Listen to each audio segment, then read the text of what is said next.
todos os lugares, em todas as épocas, também desalmados e conjurados para roubarem o que não lhes é seu. Contra bons homens, acabam por chupar o sangue. Nas falsas testemunhas velhas. Todas as classes agora, segundo informações. É verdade, nós já temos hoje no Brasil a classe média, que é a classe que mais saiu da miséria e hoje estão na classe média. Tá bom, vou te ajudar, não se preocupa. O monstro da inflação. Vamos lá te dar um banho. O dragão da inflação, que é justamente o aumento de preços, o crescimento extraordinário da inflação. Então, o que é que nós temos que fazer, por exemplo, é boicotar os produtos que estão extremamente inflacionados. Bem colocado.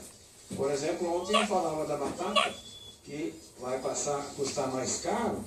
Então vamos comer sem batata. Vamos passar uma semana boicotando a batata, por exemplo, para que os preços possam voltar a cair. Vai no mercado lá, o valor está superfaturado, não compra, compra um similar, né? É verdade. Tá certo. Obrigado, irmão. Não tem batata como mandioca. Isso, aí, ó. É isso aí. 11h46 agora, tem pedido aqui para levar ao ar a novena para alcançar uma grande graça. Pronto. Novena para alcançar uma grande graça no Facebook, quem pede é a Rosilda. Agora, Vamos ilustrar essa novena aqui para alcançar uma grande graça. O pessoal vai até gravar, inclusive com a música Abençoada. Novena para alcançar uma grande graça. Você que vai gravar, inclusive. Muito bem. 11h46, ok?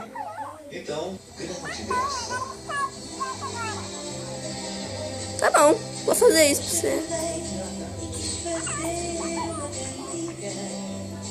Tchau. Boa noite, bela adormecida. Boa noite, bela adormecida.